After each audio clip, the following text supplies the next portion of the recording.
Dragon Boat Race isinagawa sa Pagsanghan, Laguna. Bilang bahagi po ng kanilang taunang Bangkero Festival. Live mula sa Laguna, magbabalita si Kimby Yabut. Kimby. Yes, Ralph, mainit na mainit pa rin ang karera na isinasagawa ngayon dito sa ilog ng Pagsanghan kaugnay ng Dragon Boat Race. Bahagi pa rin ito ng masayang pagdaraos ng Bangkero Festival 2019. Dakong alas 5 pa lang ng umaga kay Nina ay kanya-kanyang warm-up na ang mahigit 10 grupo na lumahok sa Dragon Boat Race ngayong taon. Marami sa kanila ang talagang dumayo pa mula sa Maynila para lang makipagtagisan sa pagsasagwan dito sa Pagsanghan. Ayon sa leader ng grupong Dagon Pilipinas na unang beses sasali sa Dragon Boat Race ng Pagsanghan, talagang nais nilang masubukang makipagpaligsahan dito lalo't alam nilang challenging ang pagsasagwan sa ilog ng Pagsanghan.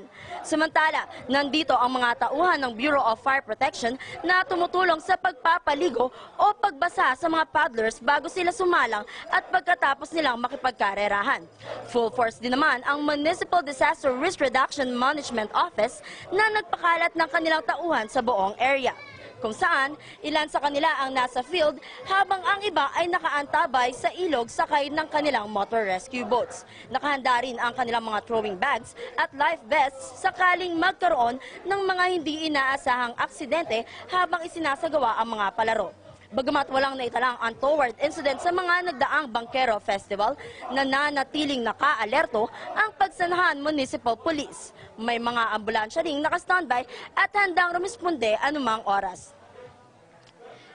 Samantala, Ralph, hanggang sa mga oras na ito ay intense pa rin ang nangyayaring semifinals ng Dragon Boat Race dito. Habang inaasahan din natin yung mga palarong bangkero na isasagawa mamaya kasama ng iba pang river activities. At yun na muna ang latest mula dito sa Pagsanghan, Laguna. Kimby Yabut para sa Bayan. Ralph?